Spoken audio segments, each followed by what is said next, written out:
অর্থাৎ দ্বৈতের আচরণ রূপ দ্রোণাচার্য। ভ্রমরূপ পিতামহ ভীষ্মও আছেন।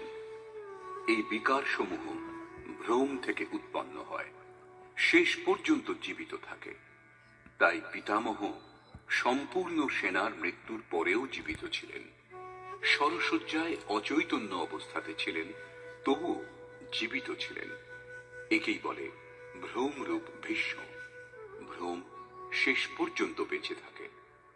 এইরূপ বিজাতীয় কর্মরূপ কর্ণ এবং সংগ্রাম বিজয়ী কৃপাচার্য।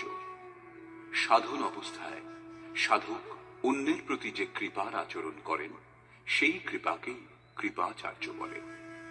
ভগবান কৃপাধাম এবং ঈশ্বর প্রাপ্তির পর মহাপুরুষের স্বরূপও তদ্রূপ।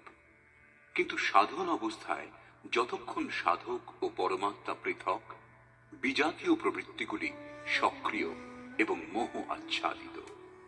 এইরূপ পরিস্থিতিতে সাধক যদি কৃপার আচরণ করেন, তবে তিনি নষ্ট ভ্রষ্ট হয়ে যান। সীতা দয়া করেছিলেন, তার পরিবর্তে তাকে কিছুকাল লঙ্কায় প্রায়শ্চিত্ত করতে হয়েছিল। বিশ্বামিত্র দয়া করেছিলেন, তাই পতিত হয়েছিলেন। যোগসূত্রকার মহর্ষি পতঞ্জলিও এই কথাই বলেছেন, তে সমাধা উপসর্গা ব্যুত্থানে সিদ্ধয়া।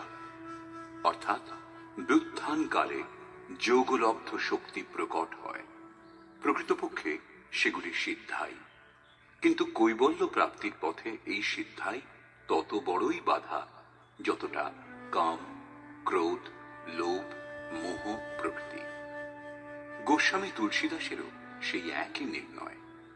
ছোরত গ্রন্থি জানি খগরায়া বিঘ্ন অনেক করই তব মায়া ঋদ্ধি সিদ্ধি প্রেরই বহু ভাই বুদ্ধি লোভ দিখাবহি আই। মায়া অনেক বিঘ্ন সৃষ্টি করে, শক্তি প্রদান করে, এমনকি সিদ্ধি পরিণত করে।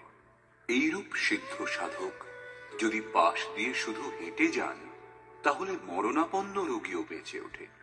সেই রোগী যদিও সুস্থ হয়ে ওঠে, কিন্তু সাধক যদি সেটা নিজের অবদান বলে মনে করেন, তাহলে তিনি নিশ্চয়ই নষ্ট ভ্রষ্ট হয়ে যাবেন। একজন রোগীর স্থানে হাজার হাজার রোগী তাকে ঘিরে ধরবে এবং ভজন চিন্তনের ক্রম অবরুদ্ধ হয়ে যাবে। পথভ্রান্ত হতে হতে প্রকৃতির বাহুল্য হবে। যদি লক্ষ্য দূরে এবং সাধক কৃপা করেন, তবে কৃপার একার আচরণই সমিতিঞ্জয়, অর্থাৎ সমস্ত সেনাবাহিনীকে জয় করবে।